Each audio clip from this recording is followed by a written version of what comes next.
Shalom, shalom, and welcome to the Nexus, weekly Torah study and chat. James the Idol Smasher at gmail.com. John Gishla, Rosalie Jordan, welcome Shalom, to the Nexus. y'all. You're going to see a link over here in the YouTube video. Click that. That gets you in here. You don't need a camera, but you do need a microphone if you want to join the conversation.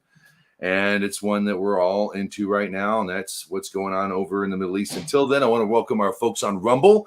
This is our first official full broadcast all night on Rumble. We're gonna do that from here on out.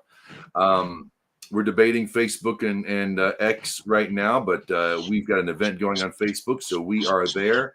So, and of course on YouTube, we've got you, and we thank you for your views as well. But the reception on Rumble's been so great. We're going to do this from here on out. So welcome, and welcome to the Nexus every Thursday right here, 8 p.m. Central.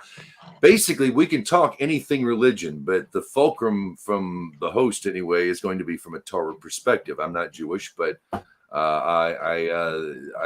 Judaism is my faith, and there you go. So everything is all biblical but there's enough room to discuss really anything from paganism to Buddhism to you can find better answers in Torah along those lines. I don't know how else to put it. Sounds kind of crazy, but that's what we're here for. So hit that button and come on in and do all the things. How y'all doing? How's your Thursday evening going tonight, y'all? Great. Heard the best line of the week. We worship the Creator, not the sacrifice. There we go. Nothing else worth worshiping. I thought that was awesome. We worship the Creator, not a sacrifice. Well, and I'm just happy to be here. That's good. I'm happy you're here. Here we go. We are at war, ladies and gentlemen. We are at war. This is the most Israel's lost in one day since the Holocaust.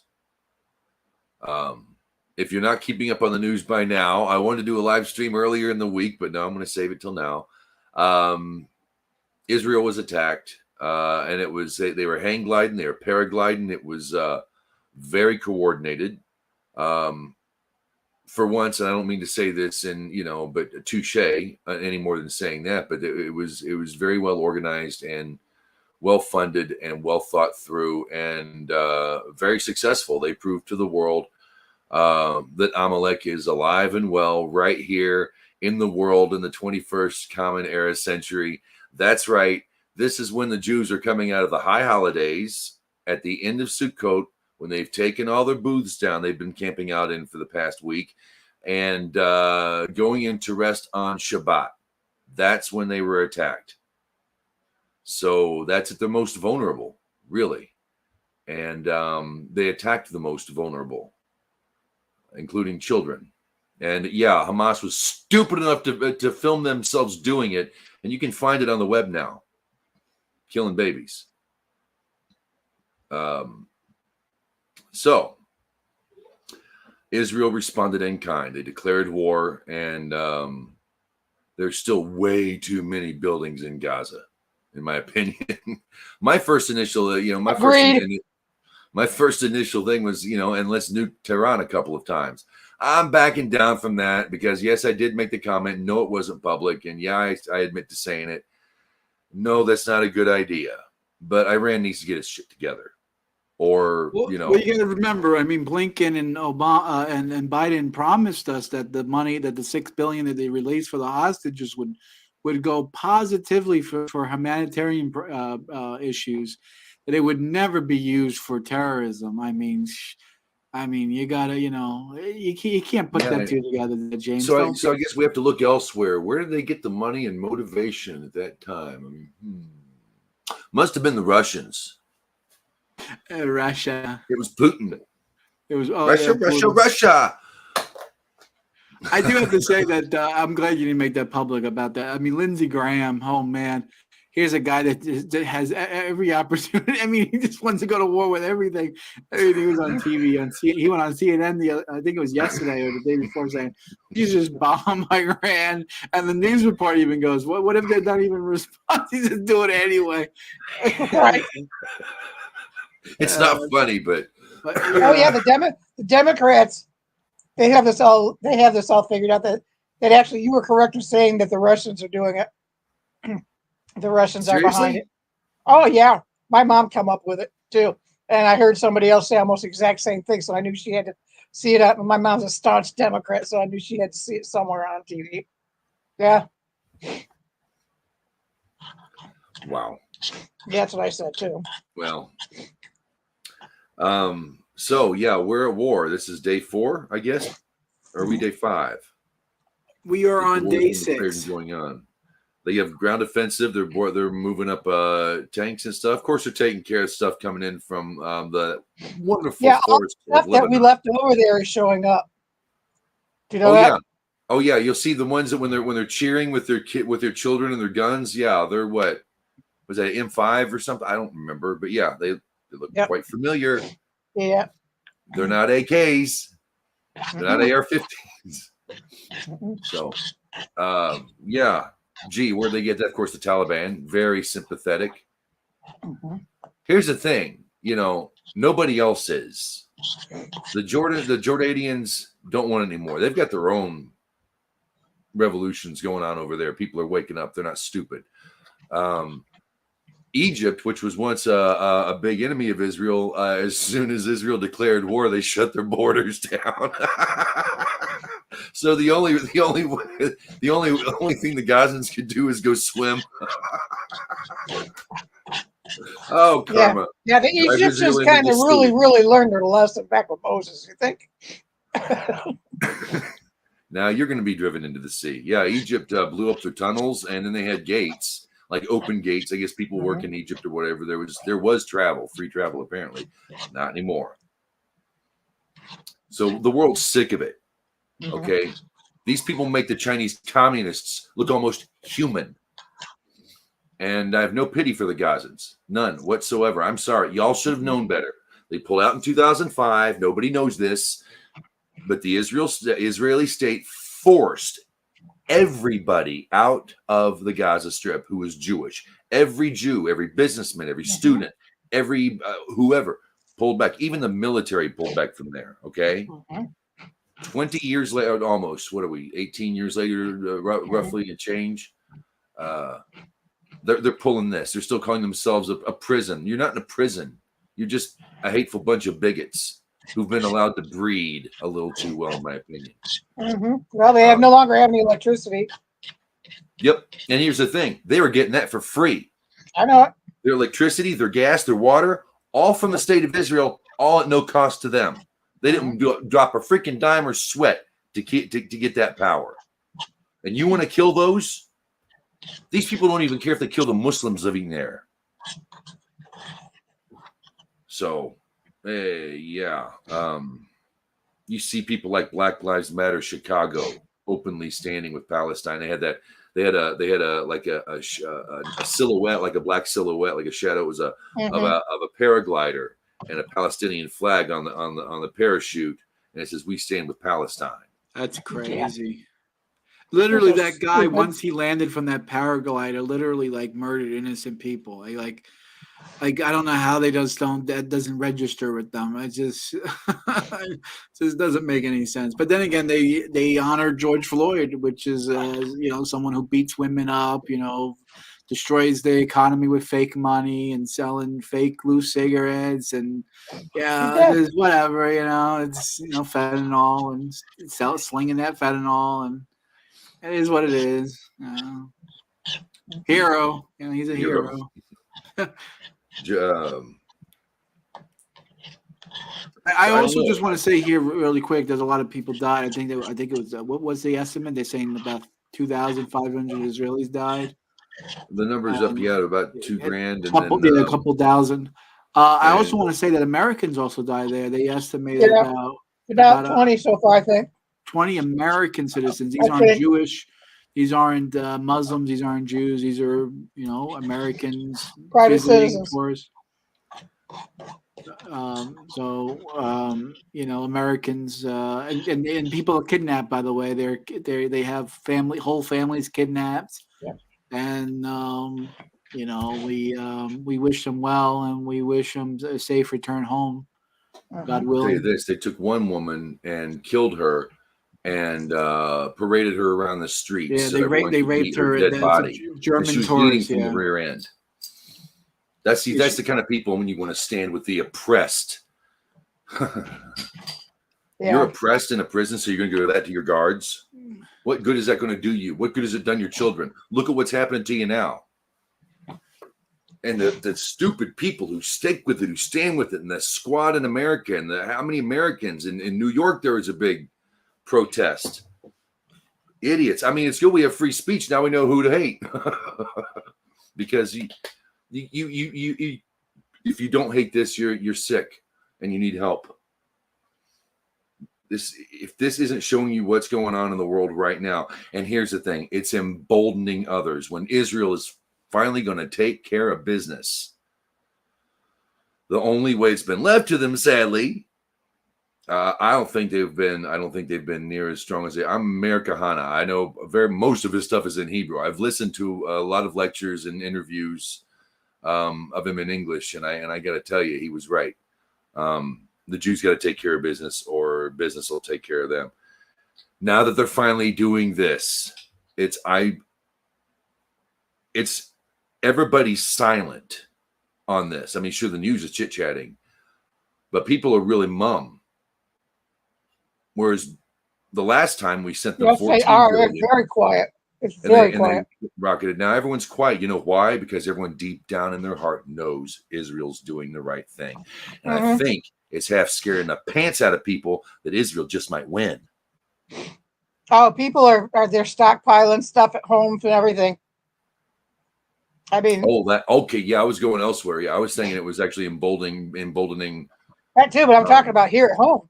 They're stockpiling food and everything else. Yep. I was really surprised to see the gas price drop 12 cents a gallon. That surprised me. I noticed that the gas came down over by me. It's like $3. It's like $3.50 now, which was ours like was $3.59. It's down at $3.47 now. Yeah, it went down a couple of pennies. I don't know. It is what it is, but it's good. You know. Yeah, it's a sad situation, and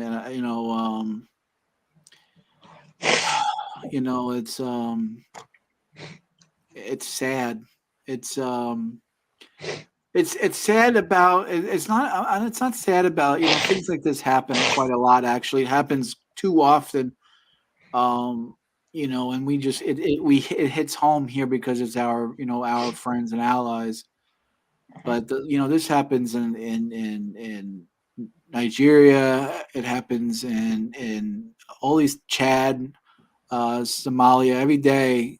Things like this happen where Boca what are they called? Boca Raton, whatever they call them. They kidnap school kids and kill them all, and families get slaughtered. It happens every day.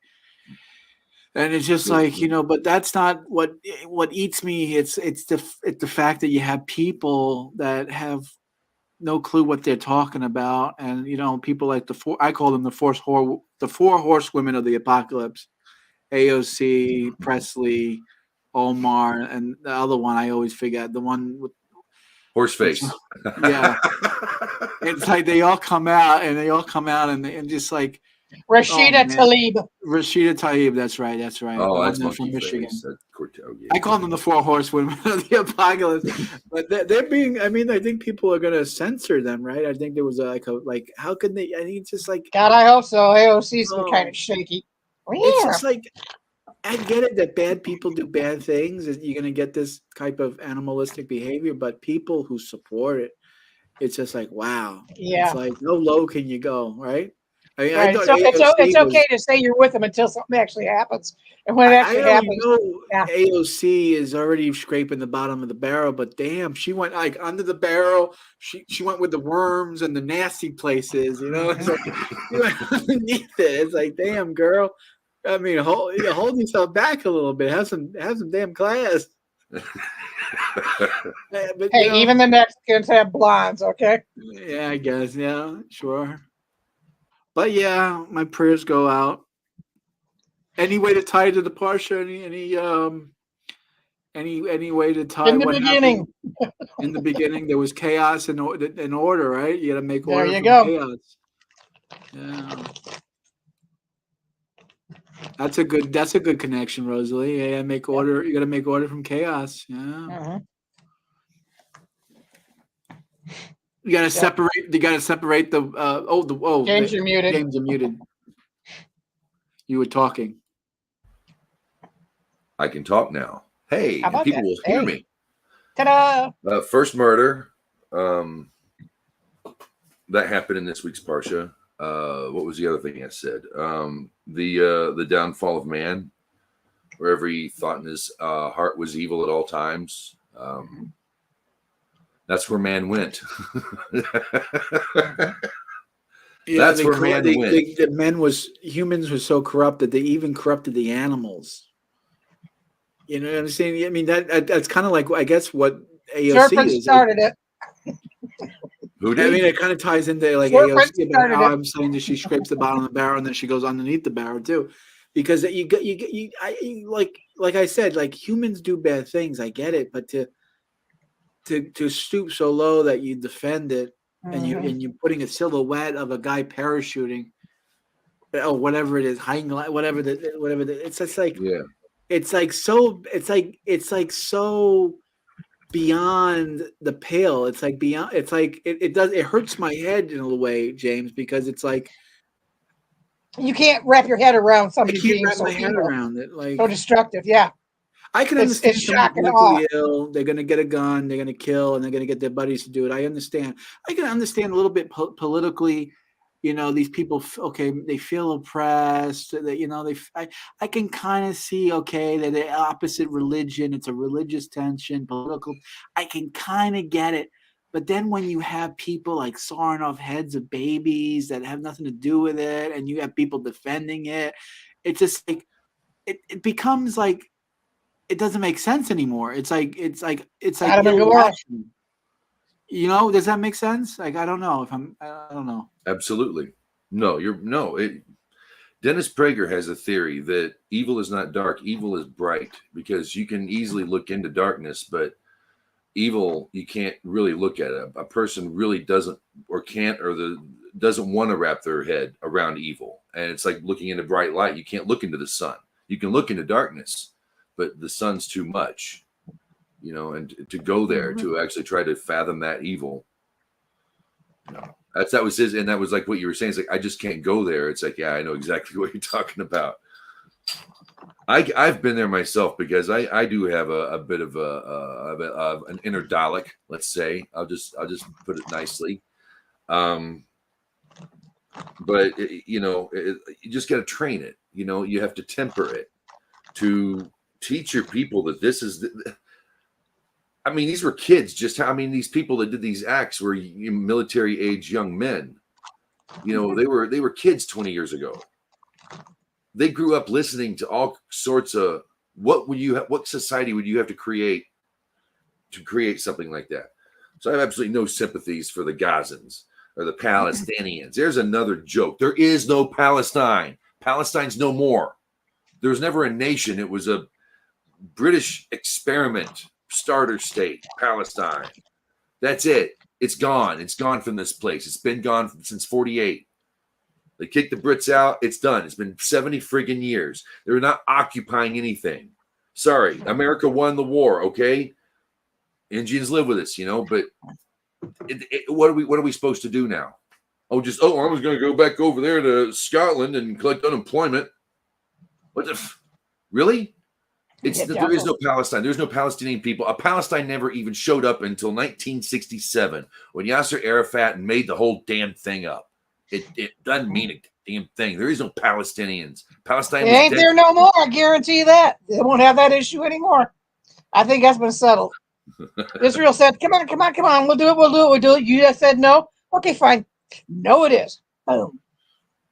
They pushed their hand. They pushed their hand, and that's it. Wherever you fall on the dividing line, it ruined their cause, because I think Palestine and the Palestinians kind of, okay, maybe they have some sort of they definitely had international backing, especially with the United Nations. I mean, a lot of people. Oh, what happened? Rosalie disappeared on us.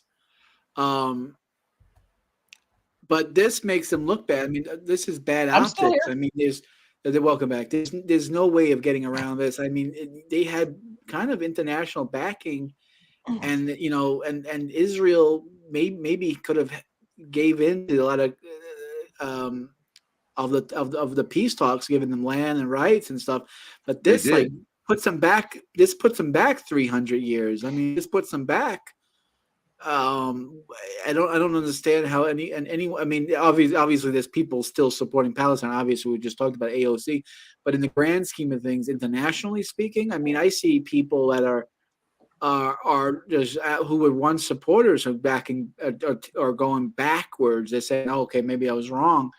I mean, yes, the everyday person. I mean, I'm seeing people in London and Paris and New York. They're waving the flag and they're rioting and they're cheering it on. But when it comes to international like backing, I see it that the support dropping like a rock. It's just, I mean, and Israel has the green light now. I mean, Israel has the green light to go into Palestine and just do whatever they want, carte blanche, because of this. And you can't really say anything otherwise because what are you going to say? I mean, people have a right to defend themselves, That's right. and I mean, I believe in self-defense. I believe in property rights. I believe in civil liberties. I mean, this goes against civil liberties. This goes against people's individual rights. This goes against their property rights. This goes against everything, international Geneva conventions, and you name it. I mean, this what Palestine did is rough. This is beyond, like I said, it's something that I can't even wrap my head around. It's beyond reasonable. Mhm. And yeah, it's just a matter Paying of the time price. when now it's probably not even going to be an issue now. Maybe Israel can officially take over the Gaza and the West Bank and just incorporate it into the state fully. Maybe it's just time I that, would say that that's a they do it. definite possibility. Maybe vet more people and maybe take out 2/3 of the population, deport them, and then keep a few Arabs around and to say, hey, the ones that are decent, keep them as citizens, and the ones that can't get normalized, have a nice time in Lebanon or something. Send them out to Cyprus. Maybe send them on a boat to Cyprus. Send them on a boat to Italy. They're having a good time on that island out in India. Oh yeah. Migrants. Send them there. Let them have them. I also see why they don't go over to Jordan. It's the same language, the same culture, the same people, the same family lineages going back hundreds and hundreds of years. It's their people. I think it's.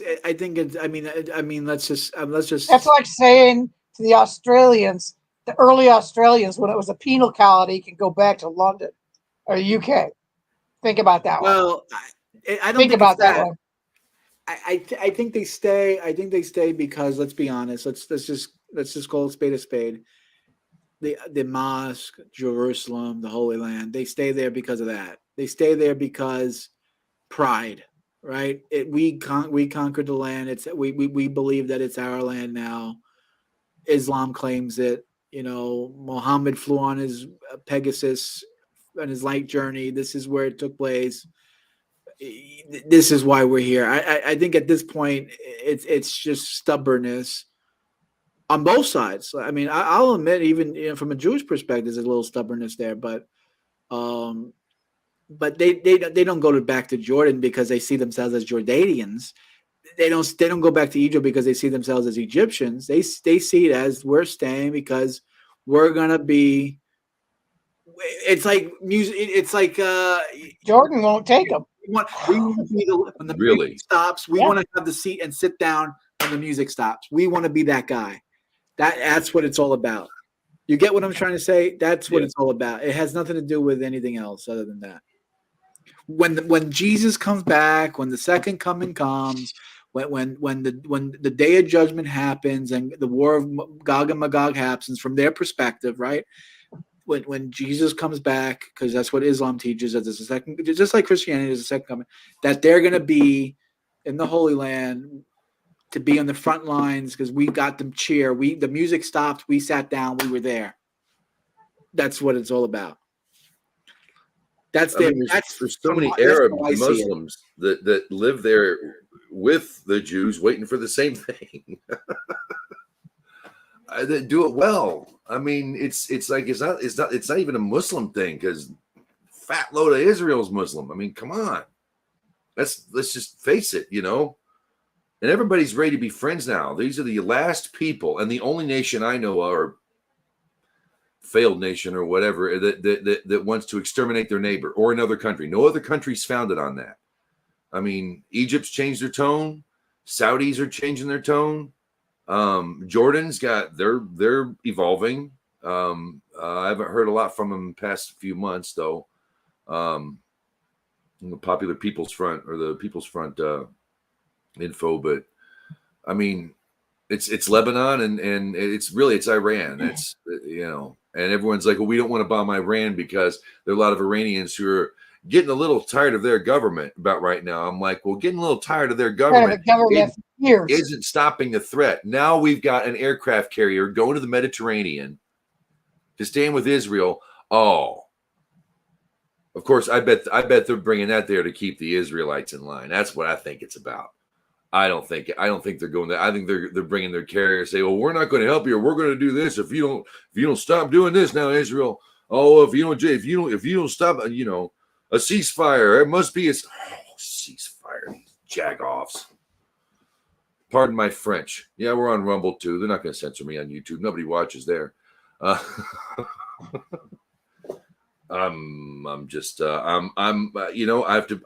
tempered it. I don't want to nuke Iran at all. I don't want to nuke Iran. But we need to send a little message to the West Bank.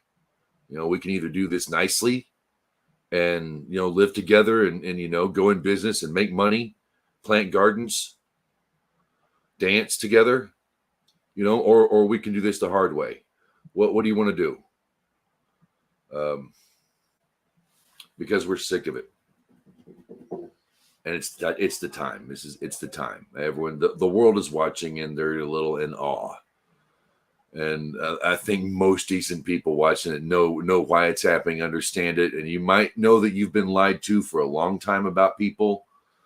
That you're standing up for democracy when you support Ukraine, which is bullshit. You're standing up for the oppressed when you stand with the Gazans, or when you stand with Hamas. You're not standing with them.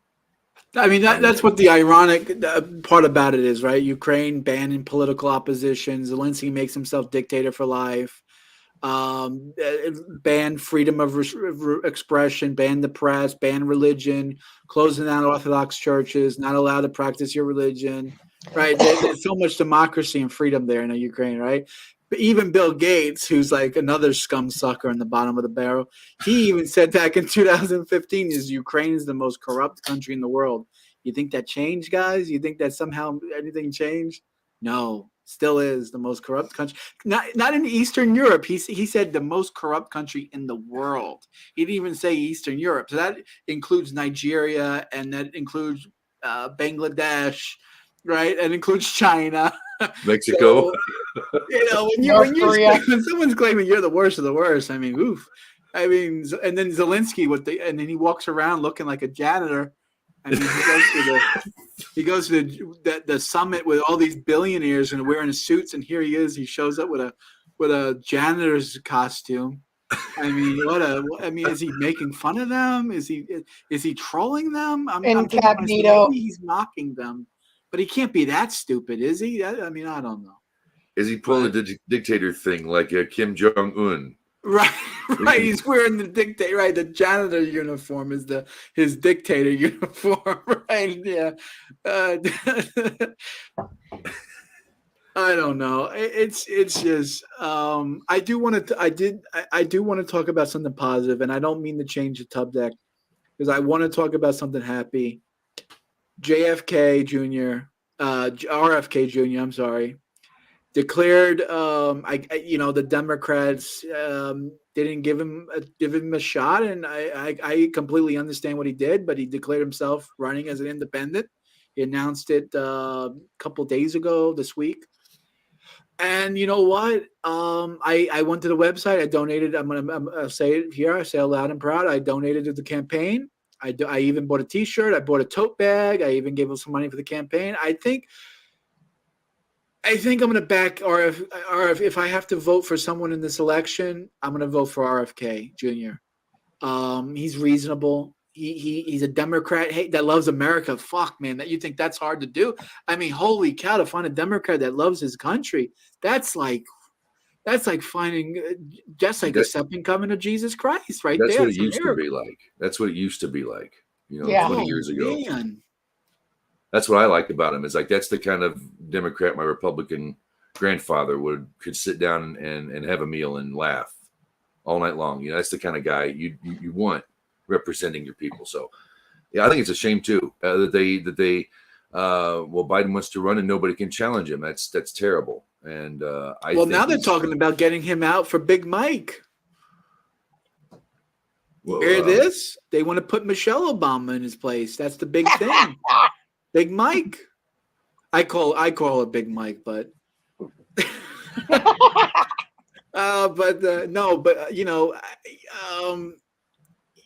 there's a lot of things RFK supports that I don't. I mean, obviously, I don't support abortion. I can't ever support abortion. Big Mike. Yeah. Bigger than the husband.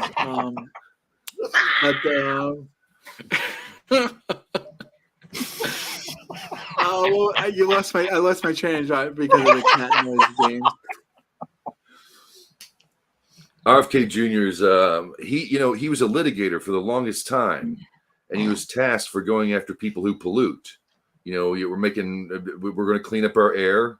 That's what he used to do, and it's that led him into big pharma and seeing its hand-in-hand relationship with that our government has and our intel agencies have with big oil, and that's what led him to that, which led him to multinational conglomerate. There's a great interview you should watch. I don't know if you saw it. Dennis Prager interviewed him 3 weeks ago. It was like an hour and a half long, and he gets deep and he takes Dennis where Dennis wasn't ready to go about how deep the rabbit hole really goes. You would really enjoy it. It's at PragerU. It was one of his fireside chats. I think it was 2 weeks ago. PragerU.com. And if you're an RFK guy, that's where you go. He would be the next guy I would go for. He would be the only other guy I would go for. The .com or .edu? .com. I think PragerU.com. Fireside chats. I just typed in RFK Jr. fireside chat, and it was the first link that popped up on Google. Cool. There you go. Thank you, James. I'll definitely check. Yeah, RFK Jr. He cleaned up the Hudson River. Hudson River is my hometown. I'm right here in Lake George. It's we actually can't talk about some of the things on YouTube. On Rumble we can, but actually RFK Jr. actually believe it or not, a lot of his interviews, especially the one that he did with Joe Rogan, actually got censored on YouTube. You can't. It's one of those episodes that are blacklisted. That and the episode that he did with Alex Jones. Actually, those two YouTube doesn't allow. And now YouTube is changing their policy. Now they're saying that you can even have Alex Jones on as a guest. Not only is he banned from having a voice on YouTube, but if you have a channel and then you bring him on, hit your channel, that your channel will be suspended because you're circumventing the ban on him. And they're starting to do that with RFK Jr. And that's where it comes down to. You like Steven Crowder. Steven Crowder did a podcast with a Google analytics guy just this week, a couple of days ago, and he was Google, and this guy was talking, hey, I was working at Google and I saw firsthand they're manipulating the algorithms that you're being tricked into thinking that what you're searching for is really what you really want. It's hard to explain how he put it. He put it so elegantly, but yeah, I mean, it's bad, guys, and people even say that 17% of voters wouldn't have voted for Biden if they knew about the laptop story. That right there is enough. Just put what Trump says about looking for votes in Georgia and all that allegedly. That 17% is enough to take him above and beyond what he needed. So it's obviously this is election meddling, an election interference by any definition of the words. Mhm. That is interference. You're interfering in what people would do. And so once you come out and you're saying that this is Russian misinformation, when you even know it's not Russian misinformation because you want the other guy to win, what are you going to say, right? I mean, it's pretty bad. But I apologize, James, for kind of going down in the rabbit hole, and then we took this goes off No, the main topic.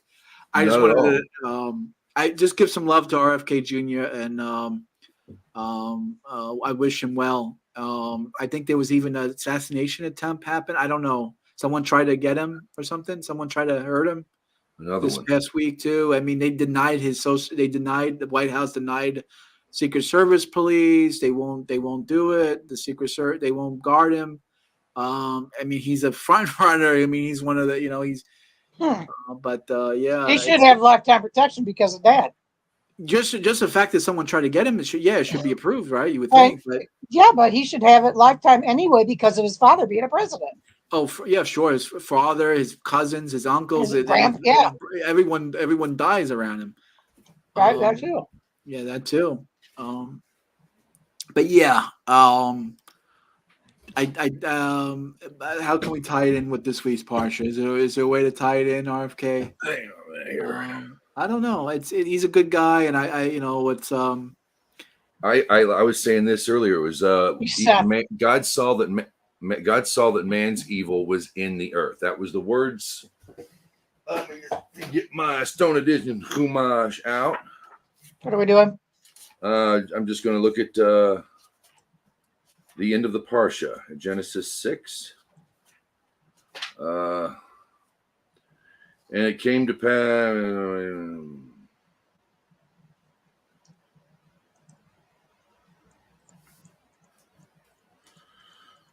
And Hashem saw the wickedness of man was great in the earth.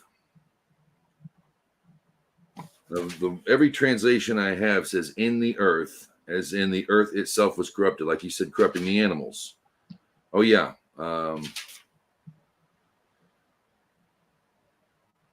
Right, we're not talking about like you took like it's a neutral thing. Like, okay, you took the phone and you did something bad with it.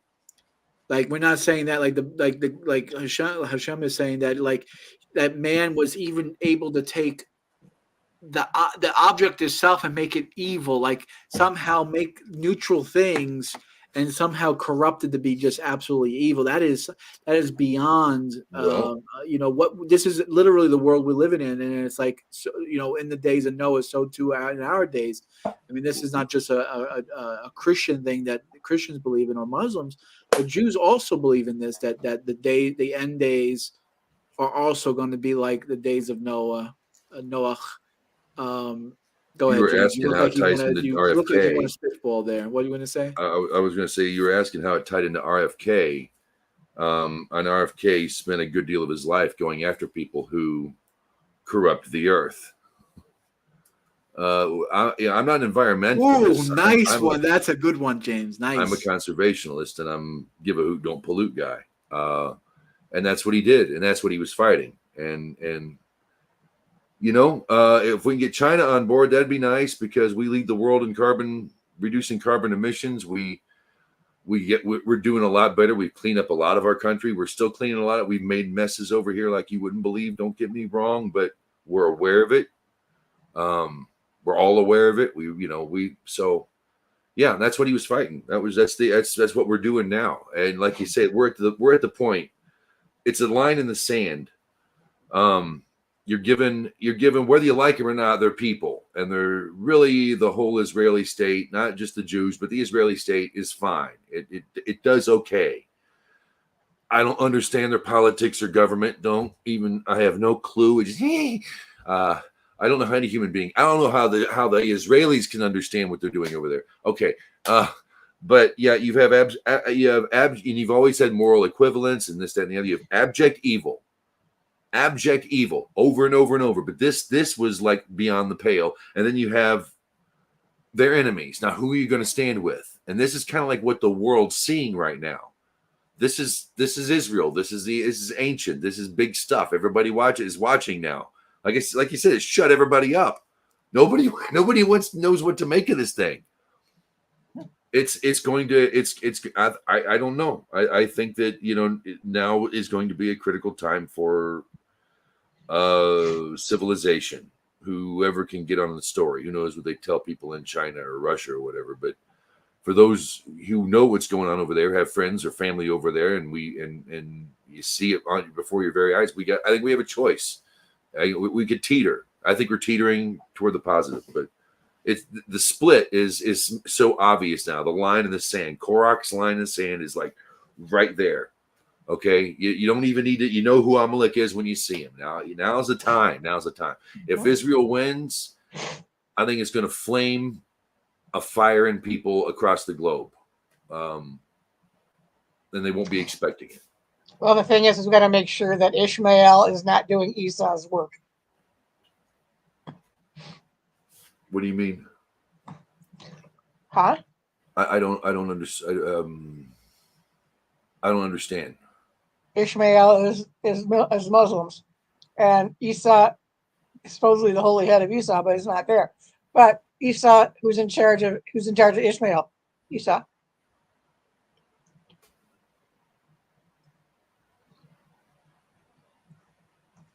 Don't let the child lead the father. Mm-hmm.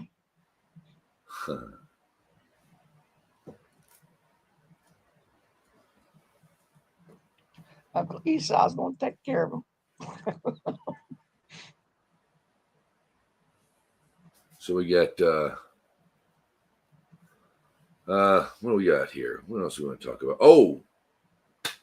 They say there's no such thing as free advertisement. I don't think it's going to be a problem with anything I'm talking about here. For that matter, my favorite viewer, you, the head of Hamas, that wonderful organization that's vowed to kill all the Jews, has called for a day of violence against against the Jewish people today, Friday. And I just want to, if there's anybody out there, any of my Jewish friends are out there, get armed, get you some, get lots of ammo, get guns, tons and tons of guns. Okay. Make bikers cry. I want you to have so many guns in your dwelling. I want you to be ready to protect. Moses wasn't a frail old dude. Moses was a badass. Moses we gotta find somebody to hold up Moses' arms to kill Amalek. A couple of them. Yeah. So Moses was I found out there is a very much of a warriorship to Moses. I like that Exodus, Gods and Kings. I didn't like it at first, but I keep watching it, and I get it because he had to be, and a nation of kings and priests. Okay, well, kings have armies, and the army is the nation itself, and of course everyone serves in the IDF. But yeah, it's time. Yeah, the Jewish people are fighting. You can't just be a wimpy. Jews are supposed to be warriors as well, and I think they're going to prove their worth. I think they're proving it now. But yeah, this is no time to be. We'll mourn. We will mourn. We're going to mourn, but now is not the time to mourn. Now's the time for victory and survival. So arm up, my fellow Jews. If you're in Europe right now, gosh, I'm sorry. Why is there Jew 1 in Germany? Why are you in Deutschland? Go home. You don't need kosher Wiener Schnitzels. Go home. Jeez, what are you doing in Britain? They hate you. The Scots Scottish people hate everybody. They don't like Jews. Most of the Scots I talk to hate Jews. I don't know why.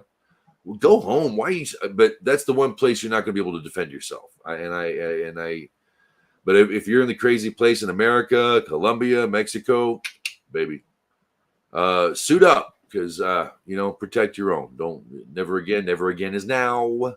That's right. So who knows if anybody's going to follow this jerk's little day of blood and indigenous. Yeah, we're indigenous to this land, so we choose a flag that represents 5 different foreign nations and stick it on. All right. So just look out. And if you live near a Chabad house, you live near a synagogue, keep an eye out. Just in case. And that's what I meant by I noticed that every shul that I drove by this since it happened has police cars outside of it, even when there's not even a minyan. There's just police cars. Good.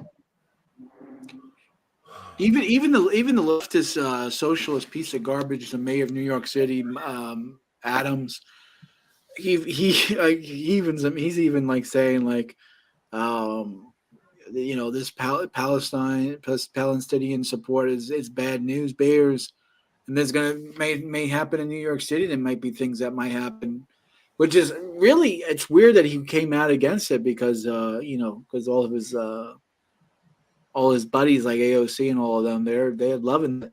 They're loving it. So it's funny that he came out against it. But they're saying there might be lone wolf attacks. He went on record. He said, this all this support for Palestine, it's going to cause trouble in New York. So he was telling New Yorkers to be prepared. It'd be cool if all the illegals backed the Jews. That'd be cool. Yeah, they'll That'd be get cool the as hell. Democrats to turn on them. Yeah, get the Democrats to turn on the immigration. Yeah, I just want to say for the record that they're not migrants, by the way. I'm sick of people saying that these are migrants. Migration is something that Abraham did. Abraham was a migrant. He went to spot to spot and he moved around. That's what migration is. Okay, one day you're in Ur, one day you're in Babylon, one day you're in Canaan, one day you're here, one day you're there, and you're moving around. Okay, what these people are invaders, quite frankly. I mean, they're not migrating. Yeah, correct. Yes. Okay, what are the Native? Okay, then even the Native American tribes. Okay, one day they're in Buffalo, one day they're on Long Island, one day in Chicago. Well, they had winter grounds and summer grounds. Yeah, that's what migration means. You're moving around. You're not staying in one place. Okay, when you just come by millions and you just pour into a place, that's not migrating. Do people not know what the definition of migration is? Come on, guys. yes. Of course they know what it is. They want to be decisive. But biblically speaking, a migrant is someone like Avraham Avinu, our father Abraham. He was a migrant, and he wasn't looking to get anything. Matter of fact, it was the opposite. Avraham gave himself for everyone he knew and everyone he ever met.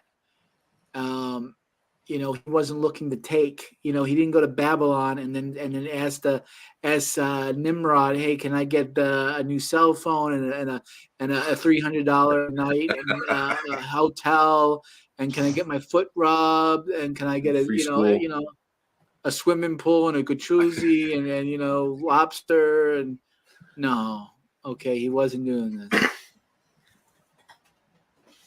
No, we are being invaded. And they say, and I love how the press calls them asylum seekers. Oh, yes. All these, military-aged men coming over in swaths. Right. No women, no children. No women or children. I see like one woman out of a million. Sometimes I see one woman. It's like, okay, So that worries me about stuff like calls to violence tomorrow, because you might have what some would call sleepers. If we got that many people moving over here, 10 million, 15 million, they're coming in from all over, right. All over Eurasia, Africa, let alone South America. Who knows how many sleepers have made their way into different places? It takes one person to, you can screw up, especially when it's all done at the same time. So. Yeah, let's not forget the illegal German family. Yeah. Yeah. I heard about that. Yeah. The reason why I'm all for this is I really do believe in the prophecy. I don't really believe in much. I do believe in prophecy and in the Torah, in the Tanakh. There's going to be a time when there won't be religion, but the knowledge of God will cover the earth. There won't be a need for religion. You won't need to translate God anymore. How come people in Bangladesh, never see images of Mary and their toast, but they'll see a Buddha, or the people in New York, or let's just say people in Canada, aren't seeing your visions of Vishnu or Krishna, one of those gods over there in the East, and because they all translate things, and there's going to come a time, and we're coming up on it. I don't know. I think Israel's victory is going to blow the minds of so many people. They won't know what to do with themselves, except go buy a new pair of shorts. I think that's what's going to happen. I really do. I think that Israel's doing what Israel has to do, and it's been a long time coming. I think deep down we all know that. So Israel forever, right? There ain't no reason why we can't do this. There ain't no reason why we can't get along, dance, eat, learn, argue. They came. They tried to kill us. They lost. We won. Pass the meat. Yeah. They tried to pass the brisket. Brisket. I could do some brisket. Anyway, if you're watching out there on Rumble, I know we're having a slow night everywhere else, but there's a link out there. We'd like to have you come in and yap. On YouTube, it's there over there on the side as well. It's a StreamYard link. Tap on that and come inside and chat. We do this every Thursday right here on YouTube. Now on Rumble, and we'll see what the third's going to be. We have a choice of three. It's either going to be Facebook or Twitter or X. We might stay on X because of its platform. On Facebook, they changed events. It's not like you can have, like John was telling me about Rumble. If you're live, you're on the front page. If you want a live show, they're just going to put it up there. They're not going to throttle or promote anybody more than anybody else. Facebook was once like that. When your friend went live, you got to see his live stream. Oh, my friend's live. Hey, let's see what dude has to say. Now you have to be invited to the live link, and then you have to like the live invite in order to have it pop up on your screen, apparently. So Facebook, I don't know if I want to keep it. We do get a couple views once in a while over there, and that's where I post in the Orphans of Avraham. But you can post a link to Rumble and YouTube in our group there too. So, might just lose the Facebook end of it and just promote Rumble and YouTube there. I don't know. Can't go wrong. And I just want to give a shout out to Rumble that we did have Reuven commenting in Rumble. Thank you for the comments. He posted that the Democrats won't let Biden let anyone run against Biden. He's too precious to them. He says Jordan's population in the 40s was about 250,000.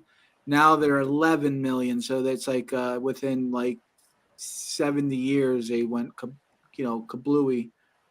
Reuven also posted that there was a newspaper that actually put out an article a few days ago saying that it's over 600 millionaires in Gaza with all the money and aid that they get. I guess I don't know why there's so many millionaires in Gaza, but there's quite a few. He says. Well, he doesn't say. The newspaper says. Right. But, that's interesting. Not for long. According to Dr. Moshe Elad, a Middle East expert, says that quite a number of people out there are making money, man. Oof. You know what? It's good business keeping the people down, right? I mean, you have BLM. They make good money off of telling people that they're losers and the world's out to get them. It's good money, It's good money. I wonder Get how a couple of many mansions out of it. 6, 7. How many BLM mansions they have? 6, 7, 8. I lost count after when I started to have to use my toes to count on how many mansions you have. I lost count. Well, they get money from Nike and all these other, all these other. There was a baseball player, Trevor. One of the he was for the Dodgers. He signed this big deal, 3 years for like $100 million. Really good baseball player. And then this woman, his girl, some girlfriend he had alleged without any evidence, said that he was smacking her around, beating her up, and totally canceled him. The Dodgers reneged on their contract, lost all his sponsorships. He literally went to zero, top of the world to zero, and then just now, and then even the court kind of messed him up. And he's been exonerated. There's like videos of her faking it. They released a text messages of this girl planning out that she's going to lie and say that he's abusing her just for the money. I mean, and they still take her side. So, I mean, the world is just messed up, man. Goes back to what we're saying, where even the world, the humans make even the world itself evil.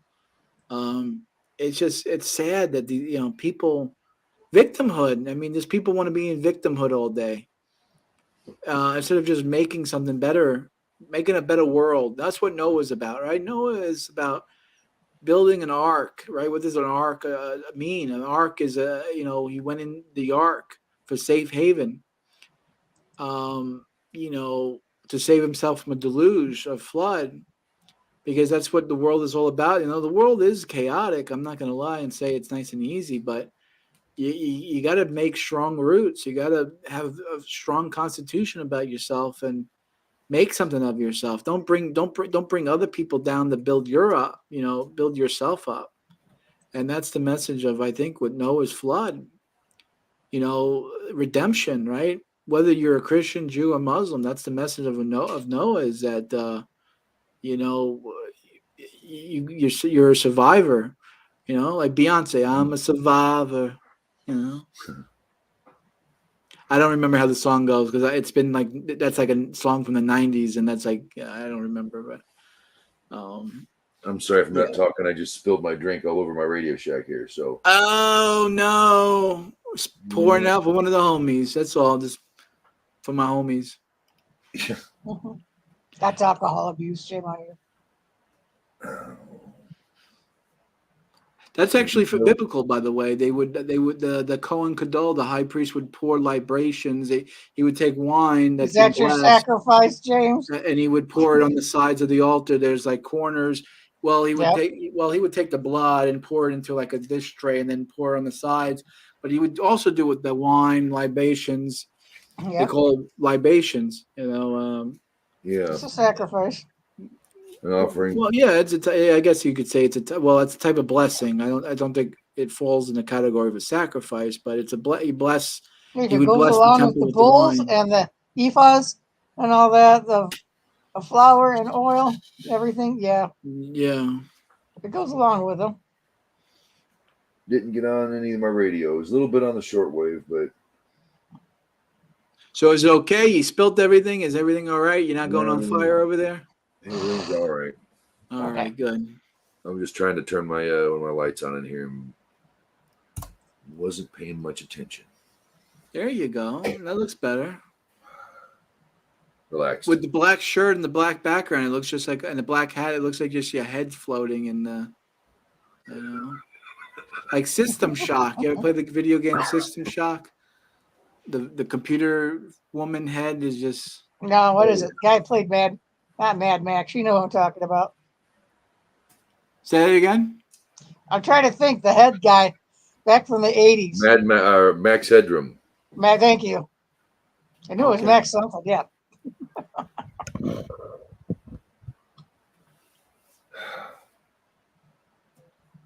Well, it's a successful night, I think. I think so too. I think it was a successful night. We got Rumble to work. For anybody who tried last week, I apologize. I still learning this new system. I was saying to myself, I wasn't there and I was kind of busy. I went out with the wife. I took her to dinner, and I saw your post. I got a beep on my phone, and James said, "Oh, the technical issues, no show tonight." I'm like, "Oh, I bet James." I'm thinking to myself, okay. I'm gonna guess he put end stream and then think he can add another one. You got to do it the other way around. You got to add the thing before you hit the end. And I'm like, damn, I forgot to tell him that. Shoot. I apologize, James. I apologize for that, James. That's all right. I wasn't using my Yiddish cup on that one. I apologize. A mistake I don't plan on making again. How's that? Yeah, that's good. I guess it was a pretty successful night. I was thinking about doing a 2-hour show, but I think we've said all I can say, unless we get some folks in here who want to chat. You don't want to do an afterglow? Well, we're in it now, aren't we? Yeah, sure. There's just so much to go over. I mean, how long have we been doing this, James? I mean, this is going on what 7 years? I mean, I don't even know. 8 years, 7 years we've been doing this, maybe even more. How long have we known each other, James? God. It must have been 2011, 2012, maybe. So 11 years we've been doing this together? Gosh. I feel old, man. We're getting old. Yeah. I mean, I definitely think the numbers are right because I was in my early 20s when I was doing the Noah thing. So yeah. So it's gone on 11 years, and we've done everything. I mean, we've done shows where we just read the Parsha outright, just right through it. We've done the reading the Haftorah. We've done shows where we just read commentary. I mean, we've done everything, and it's just like there's what else is there to say? I feel like sometimes, not that I don't want to use the word jaded. It's not the word jaded. Because jaded has a negative connotation to it, and I don't want to say it's not negative what I'm thinking. It's just like there's so much there that I don't know how to disseminate it. You know what I'm saying? Like, what direction can we go? Like, we've done it for so long, and we said so many things. It's like, you know what I mean? Like, what's the next what's the next step in our evolution, really? If that makes sense. Yeah, that's the way to put it. What's the next step in our evolution on this show and what to do? Since it's Genesis, right? This is the beginning. Bereshit means in the beginning. Bereshit bara. Bereshit bara. So, abracadabra. God said, God said, and it was done. So what's the next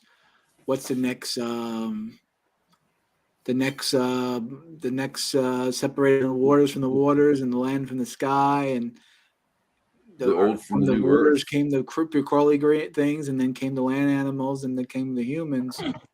What's the next? It's like the whole first Parsha, which is basically the first 6 chapters, a little bit of chapter 6.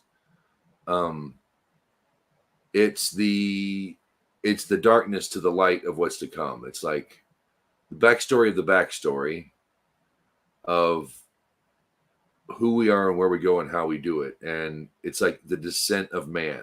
And we're coming out of the high holidays. We're and when it comes to a fresh start, we're learning that we are the fresh start. There's no real new year. It's the coming of the next year, technically, in Judaism. And from what, I don't know how to put it, but it's like we start, the first chapter is, okay, this is where this was our failure, and it's behind us. We as human beings are the start of we're Noah forward. So it's almost like the worst is behind us. Because from here on out, we're going to work things out. Things are going to get worked out. Maybe that's the message of Bereshit. You're the change. You're the second chance. It's so funny that you say that. It's I don't remember who the commentary is. I think it's actually the Rebbe, to believe it or not. The Rebbe says, no, it's the Baal Shem Tov.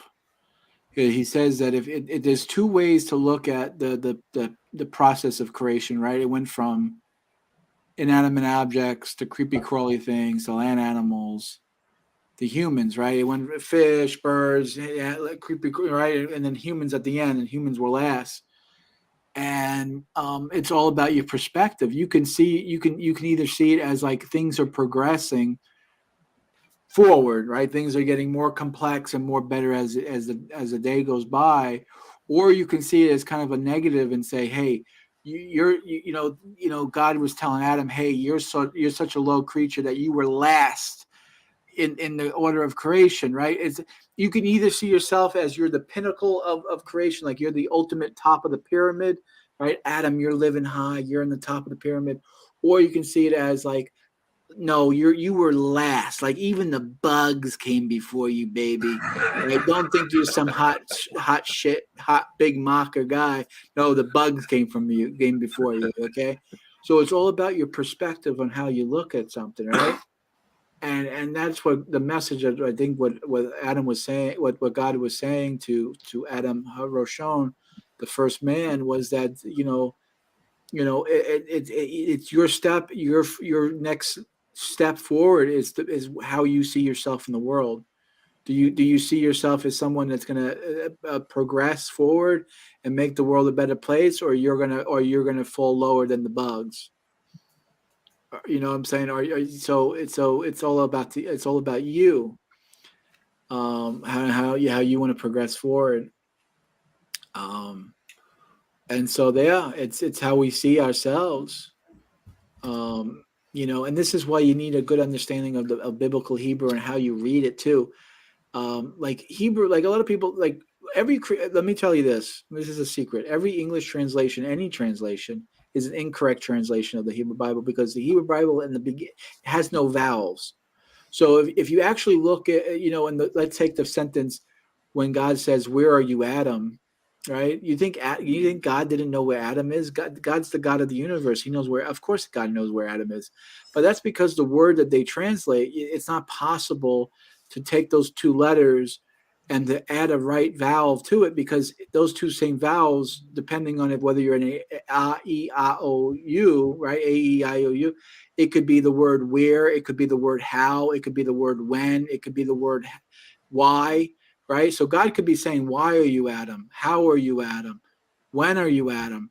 And most commentators, right, Rashi, Rambam, Nachmanides, everyone usually says, where are you Adam is probably the one that it's not.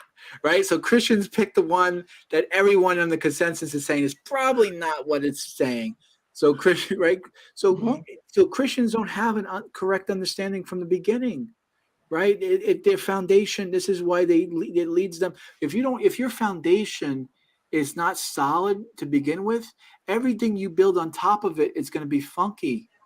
It's going to be out of whack. It's going to be out of place. You're never going to have a structure that's stable with a bad foundation, right? So, so the rabbis say, generally speaking, it's how are you, Adam? God's asking you, how are you, Adam? He's Adam. He's the mensch. He's the pinnacle yid. He's the ultimate Jew, and he made the biggest mistake in the world. Oh my God, how can you do it? Eat from the tree of life. Tree of life, when I told you to, the tree of knowledge, I told you to eat from the tree of life, and you eat from the tree of knowledge. What is stanad? And God is saying, how are you, Adam? He's asking, how could you do this? This is what he's saying. Right? But you will never know that. You will never understand this, because you don't have a foundation that's correct. Right? So this is what God, and obviously the rabbis also teach that when God speaks to Adam, that God speaks to everyone. He speaks to you, James. He's speaking to Rosalie. He's speaking to me. He's asking, how are you, James? Right? Who are you? Who are you ultimately? How James has to be James. Rosalie has to be Rosalie. John has to be John. Right? It's the Talmud says the first question God's going to ask you is, did you live the life that I made for you? Did you do everything you were supposed to do in life? Right? I made you to be me. And so there's a statement in Talmud that they say, there was a rabbi that goes to heaven and says, no, I wanted to be like Moses, and I lived like Moses. And God said, that's the wrong answer. Moses had to be Moses. You had to be you. That's right. You had to be yourself. Moses is in a world on his own, baby. Yeah. No one could be an Elvis. I was just trying to be like Elvis. Well, listen, there's only one Elvis. All right. So this is where it all stems from, and this is what we do here, and this is why I do the things that I do, and this is why I believe the things I believe. I know there's a lot to take in there. I went kind of like in couple of different directions, but it's really, it hits home. And this is Genesis. This is the beginning. Bereshit bara. In the beginning. Also, I've mentioned this before. It's 6,000 years since the first Homo sapien stepped on foot. That was Adam. That was Adam, the first one aware of God, first one aware of himself. Really, yeah. When the message is, how's it going, Cain? How are you? Leave me alone. How's your brother? How's that brother of yours? How's he doing? It's like he's just when you're talking about like, what have you done? To Adam, he's kind of ribbing Cain as well. He didn't toy with him, but he knows what he did wrong. And God's gonna just make him see what he did. Make him see it with his own eyes. That's for me to bear it. Huh? It's like, what the fuck did you do? Yeah. Yeah. Okay.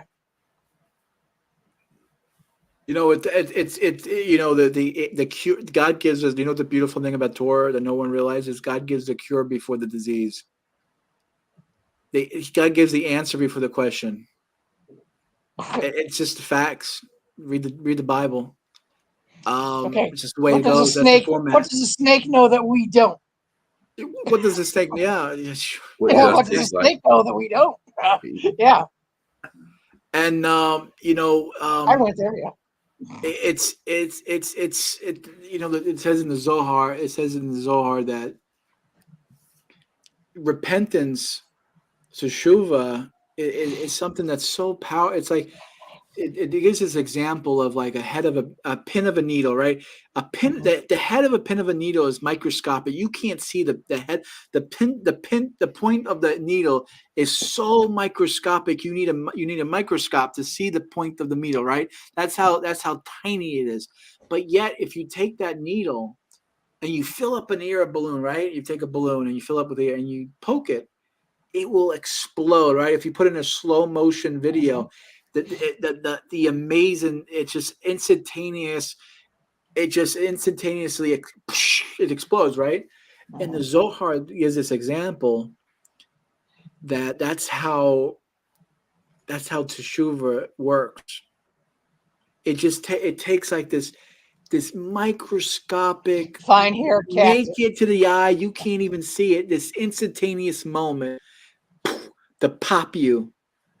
And it can instantaneously change everything. The world goes to the other side, and it's just like that's how powerful it is, and that's what. And again, what James is saying, what Rosalie is saying, what we're all saying. This is what it's all about, and it doesn't. You don't need a nail the size of that's 9 inches long to take a look at the top being driven into some guy's hand to see the repentance that's happening, right? I'm obviously making a comparison, right? The Zohar is saying that the pin of a needle that's microscopic, that's blind, you can't even see the head of the needle, but can pierce you and to transform you that's teshuvah, that's repentance. It can transform you. You don't need nails the size of your head to see it. Okay? You don't need an idol to do it. You don't need nails to do it. And that's really the power of it. And it's like, oh man, once you know, right? It's like once you see it, you can't unsee it, right? It's like FedEx, right? You see once you see the little arrow in between the FedEx, the two letters, you can't unsee the arrow ever again. It's like blacked and it's like imprinted on your head, your memory. And that's just the way it is. You never go back, right? You never have to go back to an idol ever again. Because once you see it, maybe in the beginning you can't see it. So maybe Jesus is God forbid, Chasam Shalom, you use it as a stepping stone to get you to a place where you need to be. And I commend people that do that. I mean, AA, people go through tough times, and AA is pretty much a Christian organization, because really the 10 steps is all about Jesus, really, when you think about it. Yeah. But that's okay. Hey, if whatever gets you better, right? But once you get to the big boy level, you don't need that anymore. You could put down the crutches. You can walk on your own. And it looks like James got the glasses on. He's got the book out. I want to know what he's reading. James, what do you got for us? Host the Nexus, James the Idol Smasher, James the Well, Idol Smasher at yahoo.com. If you don't like me, send all your messages to him. Tell him, don't send the hate mail to me. Send the hate mail to him, yahoo.com. I was just I'm reading. joking. I'm joking. You're talking to Shuva, and this is just after Cain killed Abel. And he said, "What have you done? The voice of your brother's blood cries out to me from the ground. Therefore you are cursed more than the ground, which opened wide its mouth to receive your neighbor's blood from your hand. When you work the ground, it shall no longer it shall no longer yield its strength to you. You shall become a vagrant and a wanderer on the earth." And Cain said to Hashem, "Is my iniquity too great to be borne? Behold, you have banished me from this day on the earth. Can I be hidden from your presence? I must become a vagrant and wanderer on the earth. Whoever meets me will kill me." He basically right there realized his own crime. He realized what he did. God confronted him, and I've seen other translations where he just says, "My iniquity is too great for me to bear." Like, what am I supposed to do? Because it hit him. God made him see what he did, and once seeing it, he, and God said, it was the first murder on the planet, and God spared Cain and said, "No man will lay a hand on you. I'll make sure of it." And he's one who went off and built cities. That's where I think our vibe from cities came from as humans, because Cain's blood survived through Noah's wife. Just something out of the Parsha, and you're talking repentance, and that was a basic one on the, and God could have killed him. God could have, God, he could have been eye for an eye very easily. God could have, but he didn't. He confronted him, and even though it's murder, there was mercy. I think it just seems like to me, I always took that passage as Cain realizing what he had done. And I think God's punishment for him to be a wanderer was quite light, when murder is to be punishable by death by all Torah law. It kind of sort of is the first basis of the cities, where the accidental the murderers go and flee to the cities. Yeah, the Levi cities, where they're a city of refuge. Sanctuary cities. Thanks. That's where they come from. People leftists like to take things that are they're so pure and godly, and they like a rainbow. Take the rainbow. Let's make it about perversion. But the Bible talks about sanctuary cities, a place of refuge, a place where you can be safe and sound. That's actually what it means. That has nothing to do with illegal immigration, but somehow they pervert everything somehow. Yeah. See, I'm glad you brought that up, James. The whole thing, because in verse 11 it says, "And now you are cursed even more than the ground." When did God curse the ground?